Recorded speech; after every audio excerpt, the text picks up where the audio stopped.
우리 옆에 있는 분들 한번 격려 한번 하십니다. 참 잘 나오셨습니다. 예, 제가 참 잘 나오신 분들에게 지금 퀴즈 하나 드립니다. 정신 바짝 차리시고 관로역기입니다. 관로역기 얼마나 쉬워요. 지금은 또 고린도후서 7장입니다. 그 7장에 관로역기 있을 텐데 이제 천천히 한번 보십니다. 그 관로에 뭐가 들어가면 제일 좋을지 성경 찾으시면 안 돼. 성경 찾으시면 안 돼. 이거는 틀려도 되고 맞아도 되지만 맞아도 상이 없고 틀려도 벌이 없습니다. 그냥 우리가 신앙생활을 하면서 진짜 잘 보셔야 되는 겁니다. 마음으로 우리를 영접. 고린도후서는 이 말썽이 많은 교회예요. 막 대판 싸우는 교회잖아요. 네파로 갈라졌어도 싸우지만은 은사 갖고도 싸우고 성찬식 갖고도 싸우고 뭐 별의별 것 가지고 다 싸우는 교회예요. 이 교회에 사도 바울이 세웠잖아요. 전도에서. 너무너무 안타까워가지고 이제 먼 곳에서 편지도 보내고 방문하기도 하고 누구를 보내기도 하고 그렇습니다. 그런 가운데서 마음으로 이 고린도 교회에 마음으로 우리를 영접하라. 우리가 아무에게도 불의를 하지 않고 아무에게도 해롭게 하지 않고 아무에게도 속여 빼앗은 일이 없노라. 우리는 바울 일행들입니다. 내가 정죄하려고 이 말을 하는 것이 아니라 이전에 말하였거니와 너희로 우리 마음에 있어 함께 죽고 함께 살게 하고자 함이라. 지금 뭔가 딱딱하죠, 그렇죠? 너희들이 그렇게 지금 다투고 뭐 하면서 우리를 배척하고 그런 것 같지만 우리를 잘 용납해서 우리가 전해진 복음도 잘 기억하고 교회를 잘 이렇게 섬겨라는 그런 뜻이에요. 그러면서 4절 내가 너희를 향하여 하는 말이 담대한 것도 많고 너희를 위하여 자랑하는 것도 많으니 내가 우리의 모든 환난 가운데서도 어떻게 해요? 위로가 가득하고 기쁨이 넘치도다. 고린도후서 1장에 보면은 위로라는 말이 1장에 엄청나게 많이 나옵니다. 이제 사도 바울이 고린도 교인들한테 내가 참 환난도 많이 당하고 어려움도 당했지만 그러면서 이제 모든 환난 가운데서도 위로가 가득하고 기쁨이 넘치는도다. 우리가 마게도냐에 이르렀을 때에도 우리 육체가 편치 못하고 사방으로 모여 환난을 당하여 밖으로는 다툼이요 안으로는 두려움이라. 마게도냐에 갔을 때 그렇게 어려웠습니다. 그런데 하나님이 위로를 주셨어. 위로를 6절 보실래요? 6절 짠, 드디어 여기 이제 관로가 있습니다. 그렇게도 어렵고 환난 가운데 참 막 영육간의 어려운 그때에 그러나 비천한 자들을 위로하시는 누구요? 하나님이 관로를 우리에게 해서 우리를 어떻게 해요? 위로하셨습니다. 하나님이 뭐로 우리를 위로하셨을 것 같아요? 제가 성경을 보시지 말라 그랬습니다. 성경을 보시지 말고 답은 다 가르쳐 드릴 거예요. 이제 짐작을 한번 해보십시오. 하나님이 사도 바울 일행들이 너무너무 어렵습니다. 환난과 고통과 배의 어려움, 강의 어려움, 매를 맞고 이런 것도 있고요. 지금 안팎으로 어렵다고 조금 전에 그랬습니다. 그런데 하나님이 자기들에게 뭐를 줬다고요? 위로를. 뭐를 가지고 위로를 주셨을 것 같아요? 제가 틀려도 된다 그랬습니다. 말씀으로. 예, 또 제가 틀려도 되니까 이거 제가 그러니까 자기 생각나는 대로 얘기하셔도 됩니다. 말씀으로. 또 라면으로. 예. 이제 왜 그런가 하면 이거를 이제 이렇게 우리가 요 관로가요. 우리가 생각하는 거하고 완전히 다릅니다. 그런데 하나님이 요 관로를 통해서 바울 일행에게 위로를 얼마나 많이 주셨는지 몰라. 이 위로는 어쩌면 말씀이라, 어쩌면 성령 하나님이 옆에서, 아니면 어쩌고 저쩌고 하실 수가 있는데, 관로 속에는 뭐가 들어가나 하면요. 일단, 7절 한번 주실래요? 7절. 관로는 지금 비워놨습니다. 아까 6절 다음에 7절이에요. 뭐라고 그랬습니까? 저에 온 것은 이 사람이에요. 하나님이 어떤 사람으로 말미암아서 어마어마한 위로를 주신 거예요. 우리는 그냥 상식적으로 평화로도 맞아요. 하늘 위에서 내려오고 하나님이 붙들어 주셔야 되고 맞아요. 그런데 사람은 또 다른 모습이 있습니다. 바울이 이 일행이 얼마나 큰 위로를 받은지 몰라요. 성경 아직 보지 마세요. 예, 보지 마세요. 저의 온 것뿐 아니야. 이게 하나님이 어떤 사람을 보내서 위로를 얼마나 주셨는지 저의 온 것뿐 아니에요. 오직 저가 너희에게 받은 뭐요? 그 위로로 뭐요? 위로하고 너희의 사모함과 애통함과 나를 위하여 열심 있는 것을 우리에게 고함으로 나로 더 기쁘게 하였느니라. 누군가가 와서 그들의 소식을 전해주고 이제는 사도 바울 선생님이 그들에게 얘기하신 것을 듣겠다 그럽니다. 회개한다 그럽니다. 그리고 하나가 되겠답니다. 이런 말을 가지고 누군가가 왔어요. 근데 그게 어마어마한 위로를 주는 겁니다. 성도 여러분들, 거기 이제 성경책 한번 찾아보실래요? 고린도 후서 벌써 보셨구나. 아, 예전부터 알았어요? 제 퀴즈, 우리 교회 와서는 처음 내는 퀴즈인데, 이거는 문제가 발설이 된 적이 없는데, 이제 6절 한번 보실래요? 6절. 제가 이 말씀을 왜 드리나 하면은, 성도님들, 제가 목회하면서 보니까, 정말로, 신앙생활하고 믿음 있는 분들은 하나님 제1주의 맞아요. 하나님이 그 다음에 거기에 버금갈 만큼 우리에게 주신 계명과 우리에게 요구하는 게 뭡니까? 그럴 때는 주위에 있는 사람들이에요. 사람들을 통해서 위로받고 사람들을 사랑하고 사람들이 움직이는 것을 통해서 신앙도 배우고 인간도 배우고 사람도 배우고 하는 게 우리 인생입니다. 사람입니다. 그러니까 하나님께서 우리에게 위로를 주시고 우리에게 하나님의 은혜를 주시는 큰 방편 중에 하나가 뭡니까? 그러면 사람이에요. 그거 절대로 잊으시면 안 돼. 다 위로만 하나님 그러면서 막 옆에는 상처 주고 이상하고 이거요. 신앙생활 정말 못하는 거예요. 이제 6절. 그러나 비천한 자들을 위로하시는 하나님이 무엇이요? 예. 정확히 뭐라고 되어 있습니까? 디도? 저도 제 걸 찾아볼게요. 누가 큰 소리 좀 읽어줘요? 예, 디도의 옴으로 이렇게 되어 있죠. 그렇죠? 디도의 옴으로 우리를 어떻게 위로? 저는 이런 성경 볼 때 너무너무 깜짝 놀라요. 고린도후서 1장에 가면은 이거하고는 내용이 다릅니다. 막 죽을 뻔하고 자기들이 스스로 사형 선고를 내렸습니다. 이거 이제 우리 죽었다.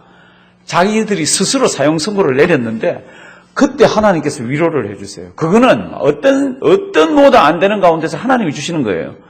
그게 있음과 동시에 사람들끼리 사람 속에서 위로받고 풀고 은혜 받아야 되는 게 있습니다. 그런데 하나님이 그래서 성경 말씀 보면은 남을 못 미워하게 돼 있고 이웃을 누구처럼요? 내 몸처럼 사랑하라 그랬습니다. 내 몸처럼.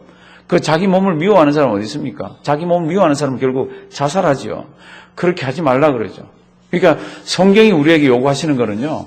결국은 보면은 하나님이고 그다음 뭐예요? 사람입니다. 내가 사람을 어떻게 대하고 있고 내가 사람을 어떻게 지금 보고 있고 이런 것들이 우리 신앙의 모습이에요. 왜 우리가 성경 공부합니까? 우리 자신을 보고 하나님을 바르게 보고 옆에 있는 사람을 보고 이렇게 하라고 성경 공부하는 거죠.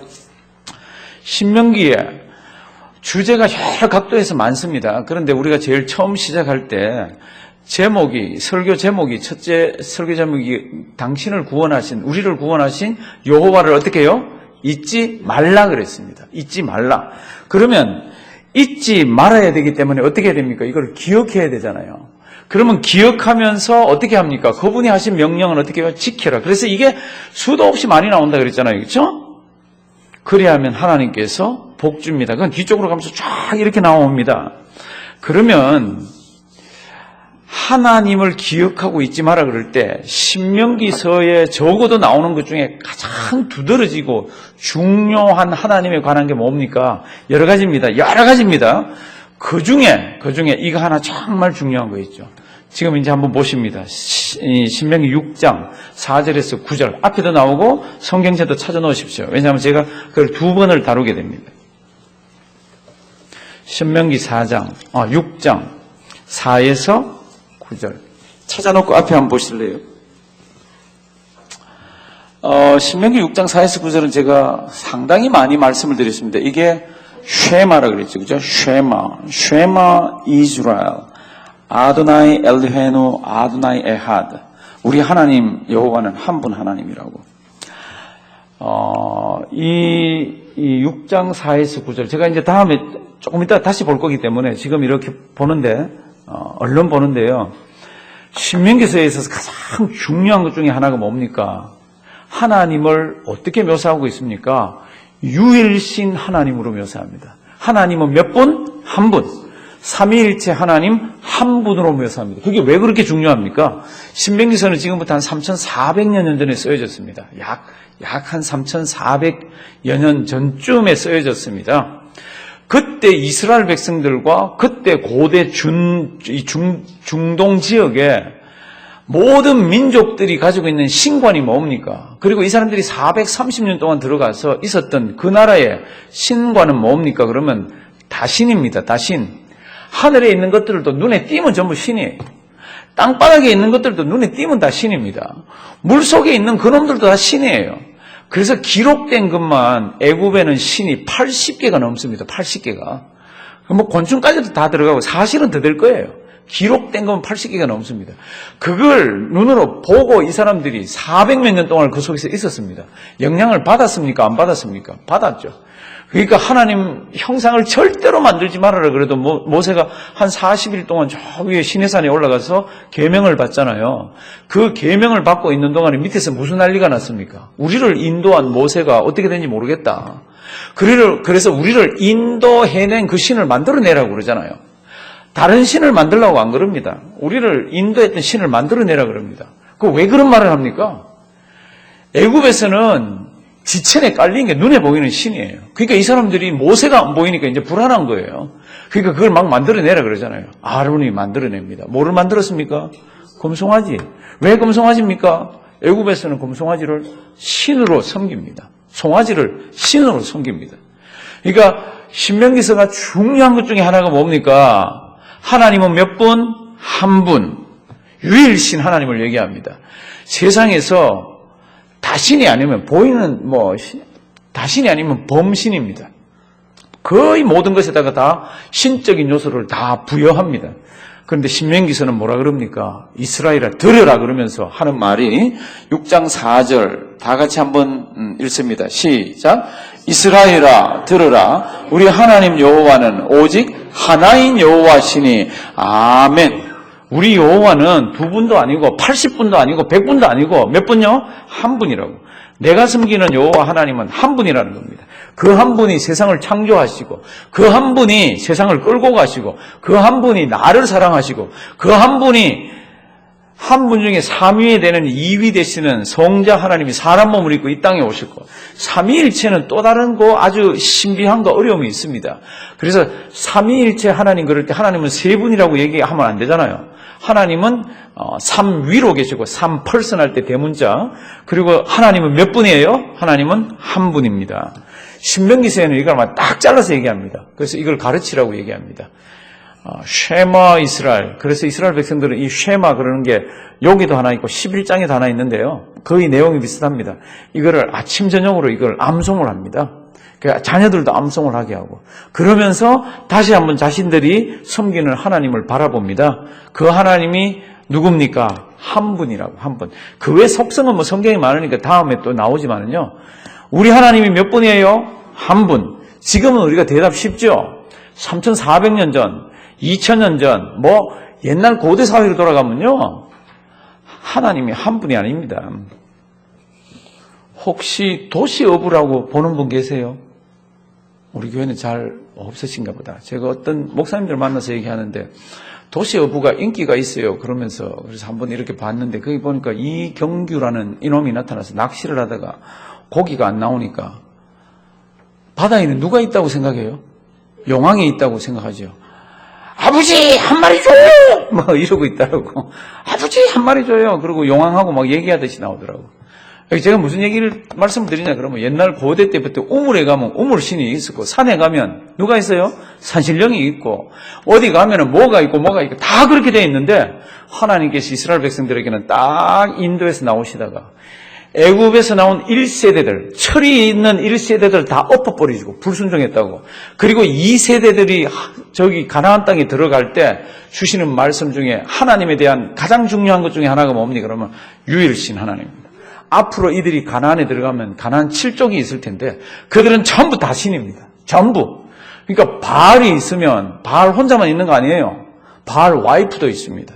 바알 와이프 이름이 뭐예요? 아세라. 아세라요. 됐죠? 그렇죠? 그런 뭐 신들이 와이프도 있고 아들도 있고 친척도 있고 사촌도 있고 막 그렇습니다. 그런 속에 들어가서 신앙생활을 할 텐데 뭐라고 얘기를 하고 있습니다. 뭐라고 얘기하고 있습니까? 하나님은 몇 분요? 한 분. 우리 다 아는 거지만은요, 이 당시에는요, 이게 아주 파격적인 표현입니다. 이 당시에는. 그럼에도 불구하고, 하나님 한 분이라고 내려오는 것이 다 알죠. 우리 예수님에게 오면은 예수님이 어떤 다른 설명을 하십니다. 하나님 한 분이 맞는데, 이놈은 나쁜 놈 새끼들이 하나님의 백성이라 그러면서 하나님도 섬기면서 또 다른 것도 섬긴다고. 하나님 한 분인데 그놈도 하나님이듯이 섬긴다고. 뭐예요 그게? 우리 마태복음 6장 한번 보실래요? 그놈은 뿔이 달린 놈도 아니고요. 마태복음 6장. 우리 눈에서 안 보이면요 불안하고요. 아주 손이 떨릴 지경입니다. 마태복음 6장 24절. 우리는 유일신 하나님을 섬긴다고 다 압니다. 지금 신명기를 줬을 때는 참 이 사람들이 아직까지 그게 정리가 안 됐는데 우리 하나님 아버지는 한 분이라고 딱 잘라서 얘기하면서 줬습니다. 그러면 오고 오는 세대의 이민족이 한 분 하나님을 섬깁니다. 맞아요. 그럼에도 불구하고 하나님 한 분이라 그러면서 옆으로 다르게 섬기는 사람. 이스라엘 백성들은 하나님 한 분이라 그러면서 우상을 얼마나 쫓아다녔습니까? 바알도 쫓아다니고 아세라도 쫓아다니고 이신 저신 다곤도 쫓아다니고 말없이 몰록도 말없이 한없이 쫓아다녔는데 이제 신약 시대에 와서 예수님께서 6장 24절 우리 다 같이 한번 읽으십니다. 마태복음 6장 24절 다 같이 읽습니다. 한 사람이 두 주인을 섬기지 못할 것이니 혹 이를 미워하며 저를 사랑하거나 혹 이를 중히 여기며 저를 경히 여김이라 너희가 하나님과 재물을 겸하여 섬기지 못하느니라. 아멘. 너희가 하나님과 우리 유일신 하나님이에요. 그런데 예수님이 이렇게 얘기합니다. 너가 섬기는 거 보니까 유일신이 아니라는 겁니다. 신을 두 마리 놓고 섬긴다는 겁니다. 그쪽으로 너희는 둘을 섬긴다는 겁니다. 하나님 한 분인데 똑같이 하나님만큼이나 비중을 두고 어떤 때는 하나님보다 더 높이면서 마음을 주면서 섬긴다는 겁니다. 사랑하시는 성도님도 무서운 얘기예요. 3,400년 전에 그렇게 다신과 범신 온갖 잡다한 것들을 다 섬기는 그때에 하나님께서 하나님은 한 분밖에 없다? 이렇게 말씀하셔서 쭉 내려오면서 이들이 얼마나 신앙이 흔들렸는지 모르는데 지금 2000년 전 예수님이 땅에 오셨을 때도요. 그렇고요. 지금도 마찬가지입니다. 하나님과 재물을 어떻게 해요? 겸하여 섬길 수 없느니라. 이 말 가슴에 잘 담아 놓길 바랍니다. 우리에게는 하나님 몇 분이에요? 하나님 한 분입니다. 그렇게 한 분이면서 또 한쪽으로는 목사님 무슨 말씀하세요? 그거요. 어마어마하게 우리에게 평안도 주고 위로도 주고 그거 있으면 마음이 단단합니다. 그런 한 구석을 이렇게 붙들고 있습니다. 성경은 그거 다 끊으라고 얘기하고 있습니다. 그거 아니라고 얘기하고 있습니다. 그래서 신명기서에 정말로 하나님의 백성들에게 주시는 귀한 것 중에 하나가 뭡니까? 유일신 하나님. 한번 따라하십니다. 유일신 하나님. 유일신 하나님. 이게 하나님 한 분이라는 뜻입니다. 우리 하나님 몇 분요? 한 분. 그러면 신약에 나오는 그 재물이 커질라 그럴 때는 그거 아니라는 겁니다. 하나님이 내 죽을 때까지 이거 쓰라고 준 거고 다 써먹고 가든지 남겨놓든지 선한 사업에 쓰든지 어떻게 하든지 그거는 우리가 관리하고 다스리는 거지 그걸 신처럼 해서 하나님처럼 이렇게는 하지 말라는 겁니다. 제가 말은 이렇게 하지만은요 성도님들 어렵습니다. 진짜 어렵습니다. 그러니까 이런 말씀들이 있으면 집에서 잘 묵상하면서 내 신앙이 더 성숙되게 이렇게 하셔야 됩니다. 그래서 이제 그러면 신명기에서 이제 하나님 기억하라 그랬는데 그 하나님은 어떤 하나님입니까? 어떤 하나님요? 유일신 한 분이신 하나님입니다. 그러니까 그 하나님 외에는 이제 신명기서에 보면은 많이 나옵니다. 우상 만들지 말라고, 다른 거 만들지 말라고. 우리 4장 15절 얼른 한번 가보실래요? 4장 15절. 4장 15, 16, 17 쭉 나가면서 그 얘기입니다. 신명기 4장 15 여호와께서 호렙산 화염 중에서 너희에게 말씀하시던 날에 너희가 아무 형상도 보지 못하였으니. 그렇죠. 뭐 천둥번개치고 옹기점 같이 구름이 막 올라갔다 그랬잖아요. 막 쾅쾅쾅쾅 그러는데 아무것도 뭐라고요? 보지 못했잖아요. 그러니까 이 사람들이 보여달라고, 그걸 만들어달라고 그랬잖아요. 근데 하나님이 호렙산 가운데서 모세에게 십계명을 주시잖아요. 뒤에 가면 십계명이 나와요. 근데 16절, 신명기 4장 16절, 두렵건대 스스로 뭐하여? 부패하여. 요거는 아주 표를 잘 해놓으시. 왜 우상을 만듭니까? 왜 우상을 섬깁니까? 그럴 때 성경은 이렇게 얘기합니다. 스스로 뭐하여? 부패하여. 한번 따라하십니다. 스스로 부패하여. 스스로 부패하여 자기를 위하여 아무 형상대로든지 우상을 새겨 만들되 남자의 형상이라든지 여자의 형상이라든지 땅 위에 있는 뭐든지 짐승, 곤충 뭐든지 만들지 말라고. 하나님은 한 분이기 때문에 그렇게 하지 말라고 그럽니다. 이제 그런 내용들이 신명기서에 굉장히 많습니다. 그 다음에 이제 또 하나, 신명기서가 다른 성경보다도 조금 더 두드러지게 표현하는 게 있습니다. 이제 신명기서 처음 시작할 때 제가 이 말씀 드렸잖아요. 너희가 가나안에 들어가면은 너희가 짓지 않은 집, 너희가 심지 않은 나무들, 너희가 짓지 않은 창고, 밭 이런 데서 막 소출을 거둬서 배가 불러지게 되면은 그다음 뭐예요? 너 하나님 여호와를 어떻게 해요? 잊어버릴까? 그게 너무 염려된다는 겁니다. 모세도 염려하고 하나님도 염려를 하세요. 이제 그런 가운데서 먹는 거에 관한 이야기를 합니다. 먹는 거에 관한 이야기를. 그 먹는 거에 관한 이야기를 무슨 이야기를 합니까? 너희가 40년 동안 광야에 살아봤지. 예. 40년 동안 배가 고팠냐 안 고팠냐? 안 고팠습니다. 그건 누구나 다 알잖아요. 하늘에서 양식이 비처럼 내렸다고 그랬습니다. 그러면 너희가 그 떡을 먹고 살았는데 그 떡을 먹고 제가 살았는데 사람이 뭐라고 그럽니까? 떡으로만 사는 것이 아니요. 이렇게 되어 있습니다. 아니 떡 먹어야 살죠. 떡 안 먹으면 죽죠. 그런데 신명기서에 보면은 사람이 떡으로 사는 게 아니랍니다. 우리 신명기 8장 한번 가보실래요? 8장. 이게 이제 우리 세상 살면서 하나님은 한 분입니다. 그 하나님 날 사랑하십니다. 만큼이나 중요한 겁니다. 왜 그렇습니까? 하나님 한 분입니다. 나 사랑합니다. 그런 거는 뭐 어떻게 보면 이론적이기도 하고 어떻게 보면 이게 진짜지만은 뭐 머릿속에 마음속에 이렇지만 이게 이제 진짜로 그렇다는 것을 내가 확인하고 생활하고 이런 거는 지금 이제 신명기 8장에서처럼 이런 것들이 확인이 되어져야 하나님이 정말 나를 사랑하시는구나 이거를 알 수가 있는 거죠. 그 이제 무슨 내용들이 나옵니까? 이제 천천히 한번 보십니다. 내가 오늘날 명하는 모든 명령을 너희는 어떻게 해요? 지켜 행하라. 이거 신명기서에 이거 막 계속 이런 말씀 나온다 그랬잖아요. 2절 내 하나님 여호와께서 이 40년 동안에 너로 광야의 길을 걷게 하신 것을 어떻게 해요? 기억하라. 이것도 많이 나온다 그랬죠. 왜 40년 동안 광야 길을 걷게 했습니까? 이는 너를 낮추시며 너를 시험하사 내 마음이 어떠한지 그 명령을 어떻게 해요? 지키는지 아니 지키는지 알려 하심이라. 3절 큰 소리로 한번 읽어주시기 바랍니다. 시작.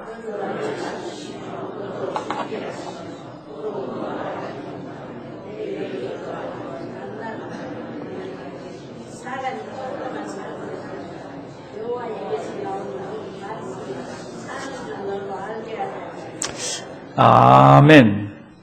출애굽기에 보면은 이게 내립니다. 그런데 거기에는 이런 말씀이 없습니다. 그냥 하나님께서 내려주시고 식구 수대로 가서 거다 드리라. 그리고 안식일 전날은 어떻게 거두라고요? 더블로 거두, 꽃배기를 거두라고, 배를 거두라고 이렇게 얘기합니다. 안식일에 나가서 거두지 마라. 하나님이 안 준다. 이제 그런 말씀만 있는데 이제 신명기서에 들어오면 하나님께서 왜 만나를 축창 먹이셨는지가 이제 해석이 나옵니다. 그 해석이 이 해석이에요. 왜 이게 그렇게도 중요합니까? 사람 떡을 먹어야 산다니까. 떡 안 먹으면 죽습니다. 그런데 영적으로는 뭐라고 이야기를 합니까? 그 떡이 어디에서 왔냐는 겁니다.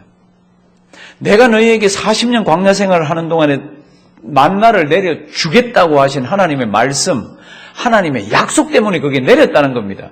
너희가 먹는 거는 떡을 먹어서 살았지만 만나를 먹었기 때문에 살았지만 그 만나가 어떻게 해서 내렸냐는 겁니다. 그걸 보지 못하면 너희들은 떡만 보는 거지 인생 영적으로 못 산다는 겁니다. 이제 그 얘기를 하고 있는 거예요. 이제 3절 한번 보십니다. 너를 낮추시며 너로 줄이게 하시며 또 너도 알지 못하며 내 열조도 알지 못하던 뭐요? 만나. 만나는 이 40년 동안에 전무후무한 겁니다. 하나님이 만나를 안 내려주시겠다고 그런 적이, 안 내려주시려고 그랬던 적이 있어요.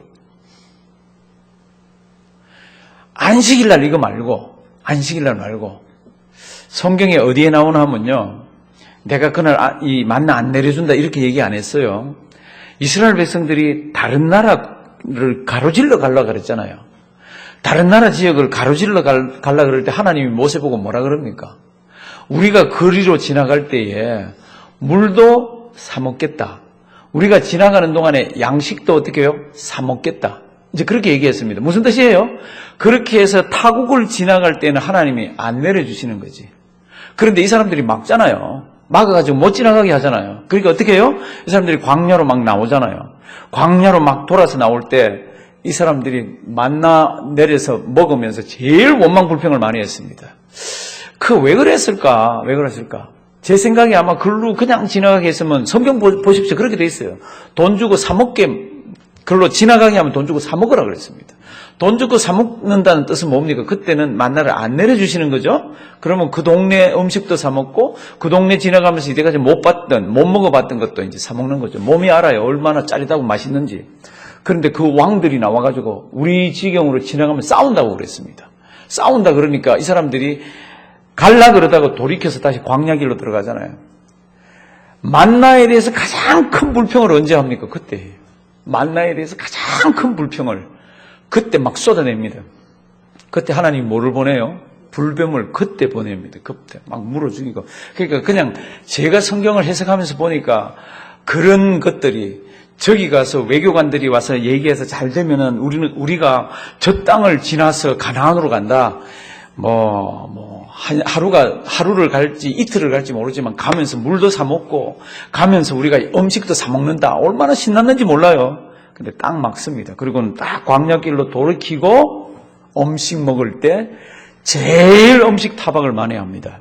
사랑하시는 성도 여러분들, 오늘 성경은 이렇게 얘기합니다. 하나님이 왜 그 음식을 허락했는가? 40년 동안 왜 만나를 먹게 했는가? 그럴 때 이 사람들을 먹고 살게 하기 위한 게 첫째지만은 그거보다도 더 깊은 영적인 의미는 뭡니까? 그럴 때는 너희가 사람이 떡으로만 사는 것이 아니요.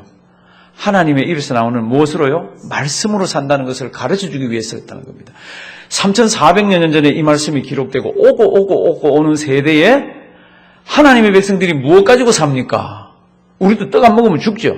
그런데 그 떡이 어디서 왔습니까? 목사님 제가 노력해가지고 제 기술이 어떤데 이거 아니라는 겁니다. 제가 배운 게 얼마나 많은데 쓰려 그러면 제가 짱짱 인기가 이랬으면 그래서 온 게 아니라는 겁니다. 겉으로는 그렇게 보일지 모르지만 누가? 하나님의 백성에게 내가 너를 책임져 주마. 너 먹게 해주마. 이렇게 한 하나님의 말씀과 약속 때문에 우리가 먹고 오늘까지 왔다는 겁니다. 이게 신앙이요. 이게 이제 이렇게 차원이 달라지는 거지. 그런 신앙 갖고 있는 사람이 떡을 크게 보고 그런 신앙을 갖고 있는 사람이 재물을 크게 보고 하나님과 재물을 같이 놓고 겸해서 생길 수가 있습니까? 없습니까? 그럴 때 없다는 겁니다. 사랑하시는 성도님들 재물 크게 보이세요? 재물 귀중한 거 맞습니다. 내 생명을 다해서 내 시간 다해서 벌은 거잖아요. 귀중한 거 맞아요. 그런데 이걸 하나님만큼 높이 놓고 견준다는 건 이게 말이 안 되는데 하나님의 백성들에게도요. 그게 많습니다. 이제 오늘 이제 이 떡의 문제를 가지고 떡을 먹어야 사람이 삽니다. 너를 낮추시며 너로 줄이게 하시며 또 너도 알지 못하며 내 열조도 알지 못하던 만나를 내게 먹이신 것은 다 같이 읽습니다. 사람이 떡으로만 사는 것이 아니요 여호와의 입에서 나오는 모든 말씀으로 사는 줄을 너로 알게 하려 하심이니라. 아멘. 성도님들 하나 물어봅니다. 우리 뭐로 살아요? 밥심으로 삽니다. 그것 맞아요. 근데 그 밥심이 어디서 왔습니까? 하나님의 말씀으로 너 죽을 때까지 내가 책임져 줄게 그러는 거기에서 먹는 음식이 오고 거기에서 모든 것들이 되어졌다는 겁니다. 사랑하시는 성도님들 이 말씀 믿으시나요? 너무너무 중요합니다. 오늘 하루 종일 내가 일해서 벌었잖아요. 내가 사람 만나고 내가 고생한 것 같은데 하나님은 그게 아니라고 얘기합니다. 그게 맞으면서 그게 아니라고 얘기를 합니다. 맞는 건 뭡니까? 내가 한 거는 맞죠. 그러면 아닌 거는 뭡니까? 내가 했지만 뒤에서 하나님이 은혜 주시고 하나님이 사람도 붙여주시고 하나님이 너에게 생명도 주시고 하나님이 너에게 이게 붙어 있는 겁니다. 그래서 그 하나님을 기억하게 하기 위해서 만나를 줬다는 겁니다. 너희 힘으로 만든 게 아니잖아요. 이제 그 이야기가 쭉 연속됩니다. 너희 의복이 40년 동안 헤어졌더냐? 이제 학자들 여기서 이제 막 싸움을 합니다. 어떻게 한 벌 가지고 40년을 입냐? 그 다음에 이제 이 신 얘기가 나옵니다. 어떻게 신 한 켤레 가지고 40년을 신고 다녔냐? 그럴 때 성경은 이렇게 얘기합니다. 의복이 헤어지지 않았다? 내 신이 터져지지가 않아가지고 40년을 신었다. 이걸 이제 보통 보수주의 학자들은 다 믿고요. 그게 안 믿어지는 사람은 유대인들 봐라. 얼마나 그 기술자들이 많냐. 그러니까 애굽에서 가지고 나오는 옷감하고 이런 거 가지고 다 옷을 지어 입고 뭐 이렇게 하고 구두도 다 만들어서 그렇게 했다. 이렇게 쉽게 해석하는 사람이 있습니다. 저는 40년 동안요. 거기에서 그게 어디 있어요. 저는 이 성경 말씀 그냥 그대로 하나님이 하늘에서 만나도 내리셨는데 이걸 왜 못하셔? 그러니까 4절 이 40년 동안에 내 의복이 헤어지지 아니하였고 내 발이 어떻게 해요? 부르지. 이 뜻은 무엇이에요? 신이 신신고 다녔다는 겁니다.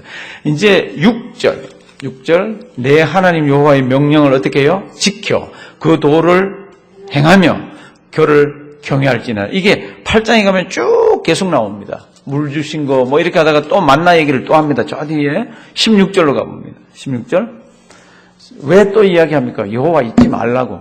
여호와 잊지 말라고. 신명기 8장 16절 한번 큰 소리로 한번 읽어 주실래요? 시작.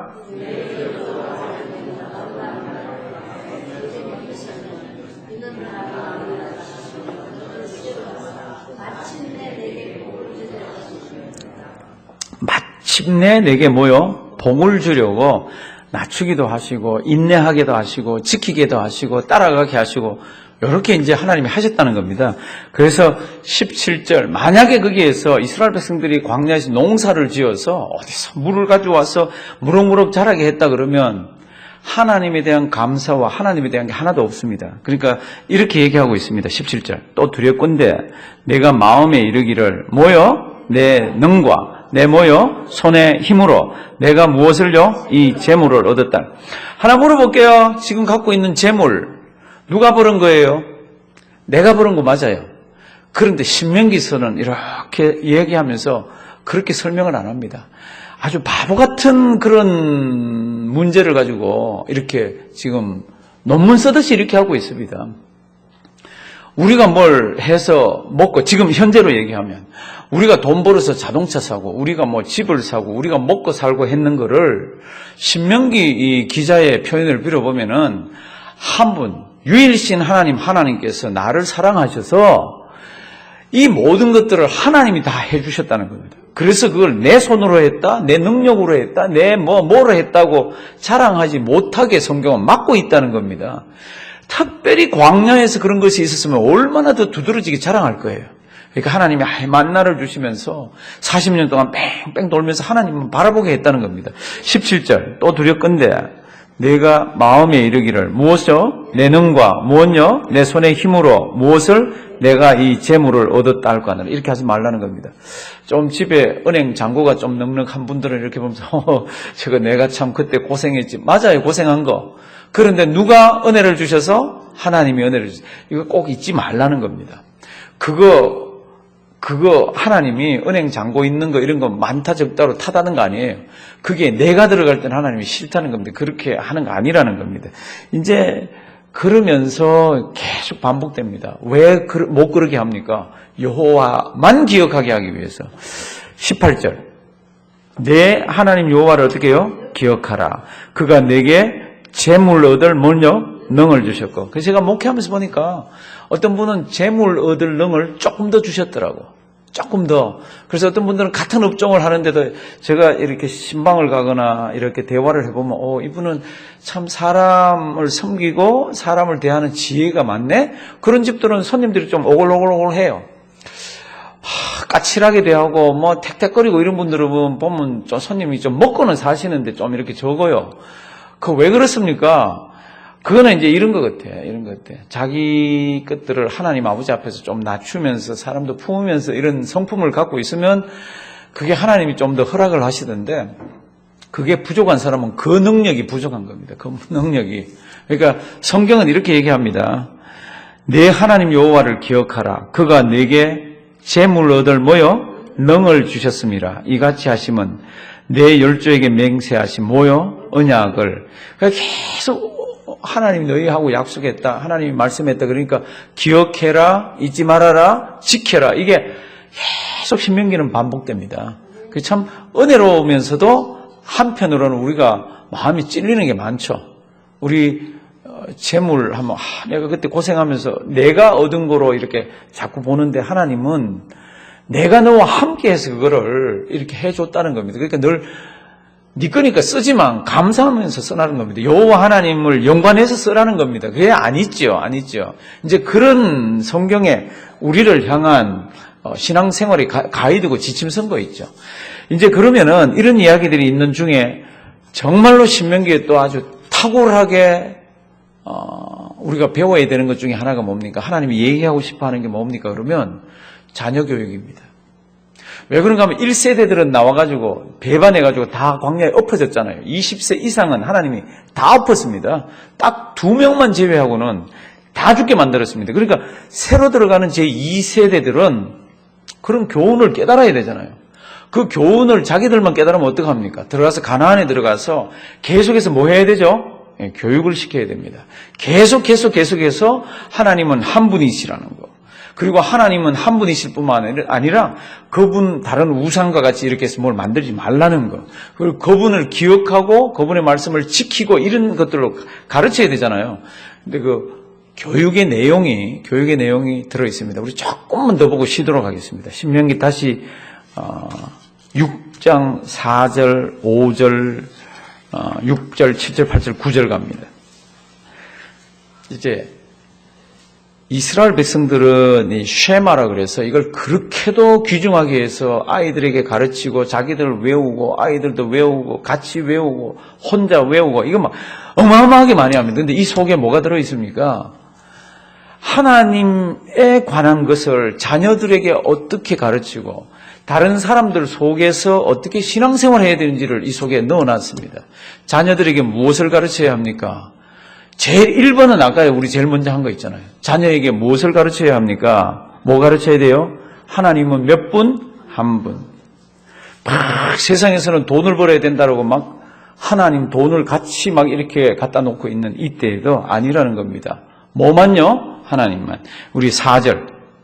우리 다 같이 4절만 큰 소리로 한번 읽어주시기 바랍니다. 4절 시작.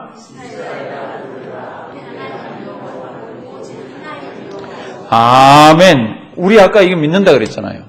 그럼 우리만 믿으면 됩니까? 아니라는 겁니다. 이거 어떻게 해요? 자녀들에게 그렇게 가르치라는 겁니다. 뭐요? 하나님 한 분이라는 거.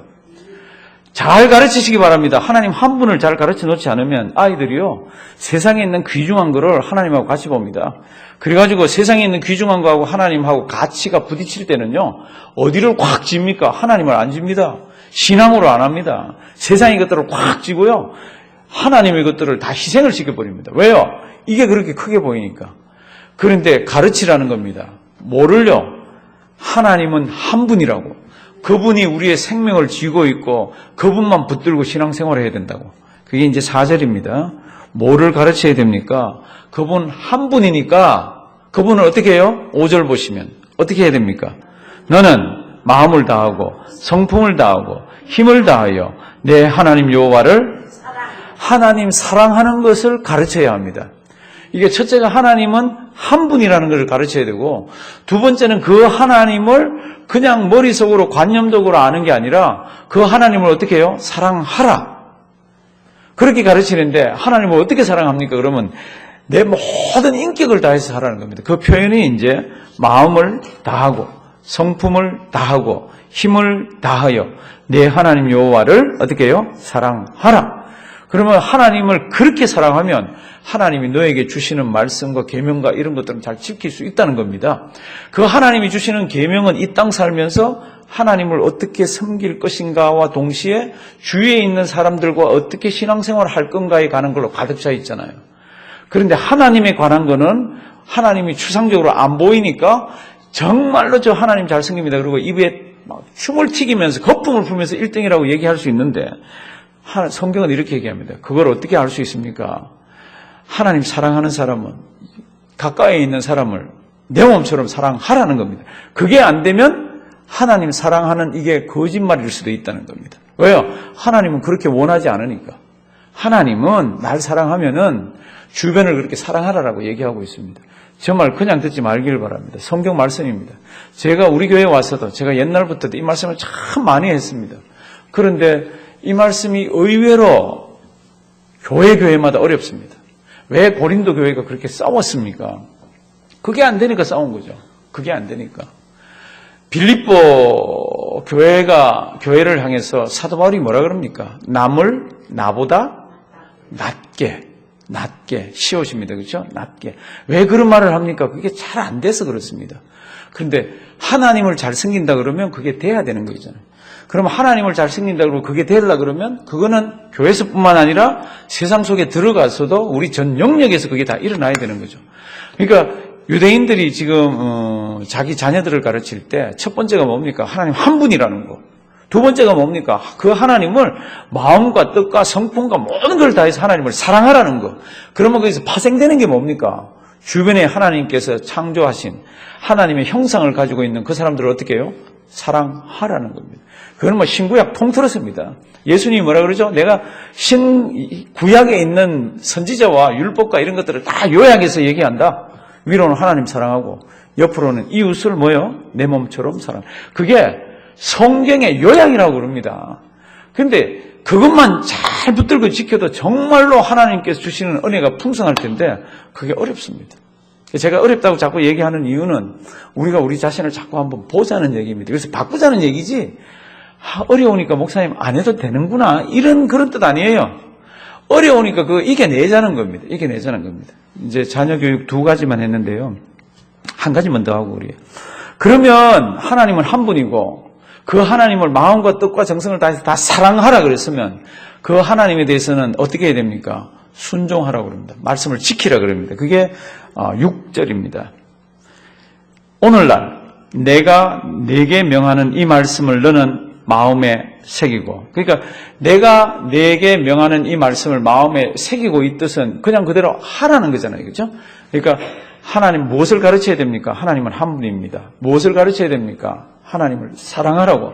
마음과 뜻과 성품 다 해서 하나님을 사랑하라고.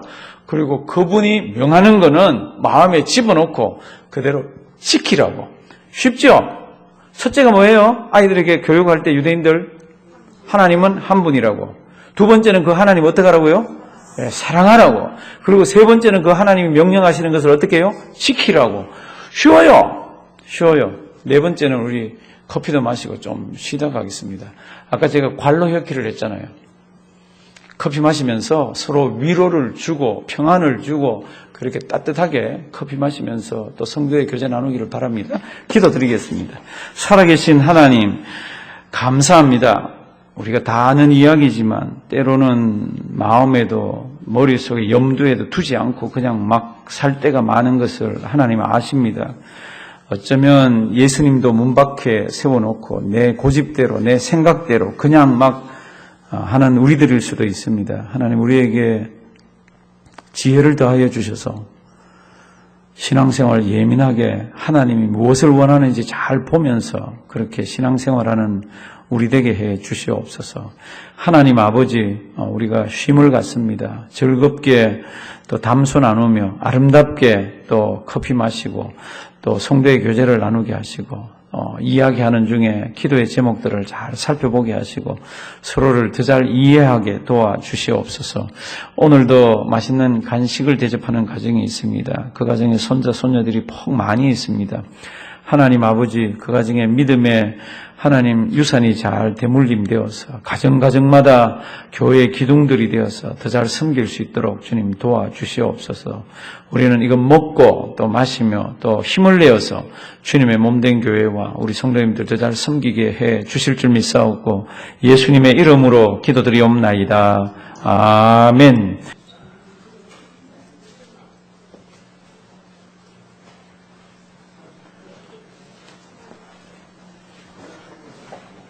제가 좀 요약하겠습니다. 우리가 신명기서를 보면서 신명기서에 기록된 성경 말씀이지만 이게 이제 하나님의 말씀이 점점 밝혀지잖아요. 창세기에서 요한계시록에 가면은 점점 이렇게 우리가 계시라 그러는 하나님 말씀이 밝혀지는데 그 중에 신명기서에서 하나님에 관한 큰 것 중에 하나가 뭡니까? 하나님은 몇 분요? 한 분, 유일신 하나님.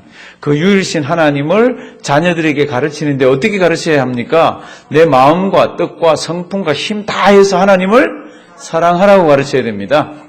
그리고는 그 말씀을 지키고 뭐 이런 이야기들이 지금 우리 보고 있는 중입니다. 6장 6절. 하나님 사랑하면서 그분이 주시는 말씀을 어떻게 해야 됩니까? 오늘날 내가 네게 명하는 이 말씀을 너는 어떻게 해요? 마음에 새기고. 그래서 너는 새기고 지키라는 겁니다. 지키고 그 다음 어떻게 해야 됩니까? 7절. 부지런히 가르치라는 겁니다. 누가? 목사가, 전도사가 아니라 누가요? 부모가 그 집에서. 그 히브리인들은, 이스라엘 백성들은 집이라 그러면요, 그냥 궁궐, 화려한 그걸 얘기하는 게 아니라 그 집에서 하나님의 말씀이 부모를 통해서 아이들에게 전해지고 성경 말씀에 이야기한 대로 문설주와 이런 데다가 하나님의 말씀을 빽빽이 적어 놓은 거를 집이라고 그럽니다. 그게 없으면 집 취급도 안 합니다. 그러니까 이제 7절. 내 자녀에게 어떻게 해요? 부지런히 가르치며 집에 앉았을 때이든지 길에 행할 때이든지 누웠을 때이든지 일어날 때이든지 이 말씀을 어떻게 해요? 강론할 것이며 8절이 뭡니까? 이쪽 저쪽에 다 적어 놓으라는 겁니다. 8절 9절. 그게 적어가지고 하나님 아버지 앞에서 이렇게 신앙생활 하지 않는 거는 집이 아니라고 생각을 합니다. 그러니까 유대인들은 문에다가도 뭐 적어놓고 저 브루클린이나 이렇게 가시면요, 유대인들 사는 데 가면 막 집 앞에 뭐라고 깨알같이 막 적어놨습니다. 왜 적어놨습니까? 이것 때문에 그렇습니다. 이 사람들은 이거 신명기 지금 6장 4절에서 9절을 매일 잘 외우거든요. 매일 하루에도 몇 분씩 외웁니다.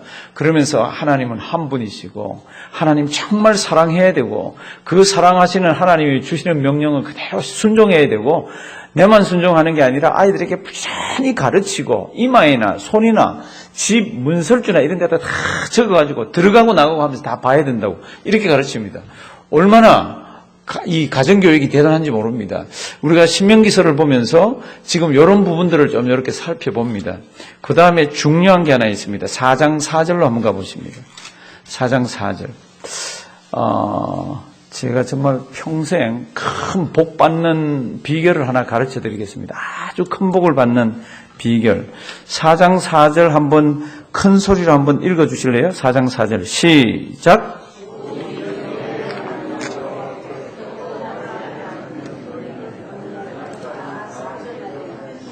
아멘. 오직 너희의 하나님 여호와께 어떻게 해요? 붙어 떠나지 않은 너희는. 그러니까 하나님 붙어서 떠나지 않는 이 단어가 굉장히 중요합니다. 네모를 한번 이렇게 쳐놔보실래요? 네모를. 성경에는 이 단어가 그렇게 많이 쓰이진 않았습니다. 여기 붙어라는 이 단어가 뭡니까? 붙어라는 말은 요즘 말로 하면은 강력 접착제로 확 종이를 벽에다가 붙여놓는 겁니다. 뗄 수 있어요? 없어요? 못 뗍니다. 칼 가지고 빡빡 끌고야 뗄 정도예요. 그때 쓰는 단어입니다.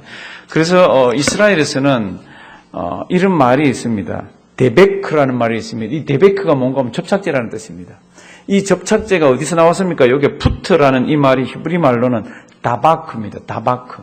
이 다바크라는 게 딱 붙어서 떨어지지 않는 걸 다바크라고 그럽니다. 인생이 복 받는 비결이 어디 있습니까? 하나님께 어떻게 해요? 딱 붙어 있는 거. 말씀을 불순종하면서요? 아니죠. 말씀을 순종하면서 딱 붙어 있는 거를 성경은 복이라 그러고 복 받은 자라 그러고 복 받을 자라고 그러고 있습니다.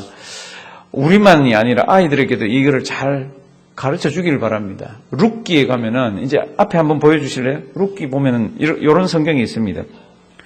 룻기 1장에 가면은, 여자 3명이 나옵니다. 여자 3명이. 근데 그 여자 3명은 남편이 다 죽어버렸습니다. 그런데 이 3명이 어디 있습니까? 유대 땅에 있는 게 아니라 이방 땅에 있습니다. 이방 땅에 여자 3명이 유대인이 있으니까 얼마나 고달파요. 그런데 자기 고향에 풍년이 들었다는 소식이 들려옵니다. 하나님이 은혜 주셔서 곡식이 잘 된다는 소식이 들려옵니다. 그래서 어떻게 합니까? 고향으로 돌아가잖아요. 그런데 시어머니는 유대인인데 2명 며느리는 이방 여자입니다. 이방 여자가 유대 땅에 가서 살기가 쉽습니까? 그러면 어려워요. 왜요? 이방인들 개 취급하잖아요. 이거 아주 어렵습니다. 근데 이제 처음에는 2 며느리가 시어머니를 따라서 갑니다. 시어머니가 이렇게 얘기합니다. 이제 너희는 너희 부모님에게 가거라. 나하고 가면은 너희들 고생이 많다. 그리고 돌봐줄 어떤 방법 없다. 가거라. 그랬더니 둘이가 다 따라붙어요. 따라붙다가 다시 가라 그랬더니 한 며느리는 떨어져 나갑니다. 이제 그 성경이 있으면서 한 며느리가 시어머니를 따라붙는 것을 이렇게 기록하고 있습니다. 이제 한 며느리 이름은 오르바, 한 며느리 이름은 룻, 그리고 시어머니 이름 뭐예요? 예, 낫인데 나오미. 그래서 이제 세 여자가 얼마나 힘들어요. 그들이 이제 소리를 높여 다시 울더니 오르바는 그 시모에게 입맞추되 무슨 뜻입니까? 입을 맞추고는 say bye 그런 거예요. bye 그러고 자기는 자기 처가로 가버린 거예요. 자기 갈 대로 갔습니다. 그런데 룻은 그를 어떻게 해요?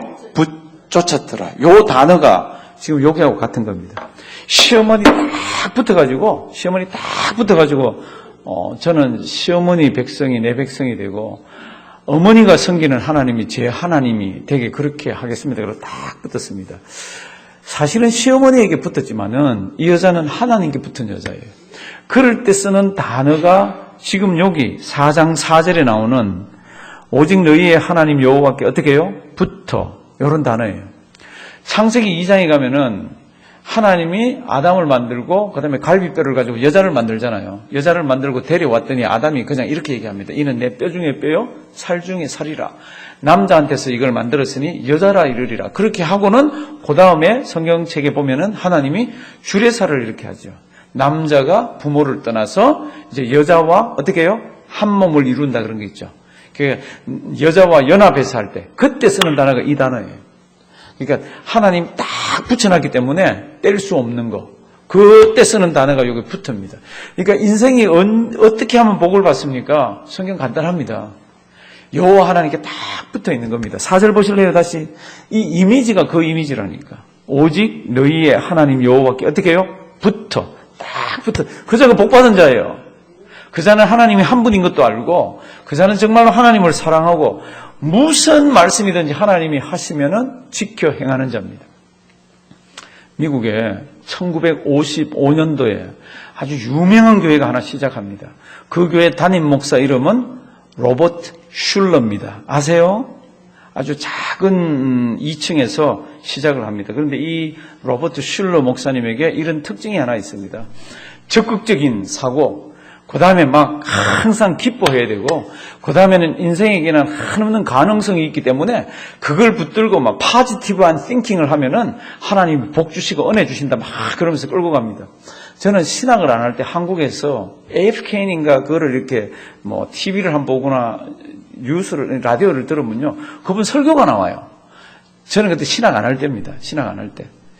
그런데 설교를 하고 어떨 때는 텔레비전에 나오는 걸 이렇게 보면요. 예배 시간에 CEO, 사업가들, 그 다음에 운동선수들, 연예인들, 이런 사람이 나와서 막 간증을 합니다. 저는 그냥 목회자가 안 될 사람, 될 생각도 안 하는 사람인데도 그걸 들으면서, 저분 왜 저래? 뭐 하고 있지? 순 얘기가 이거예요. 예수 잘 믿으면 나같이 이렇게 하나님의 은혜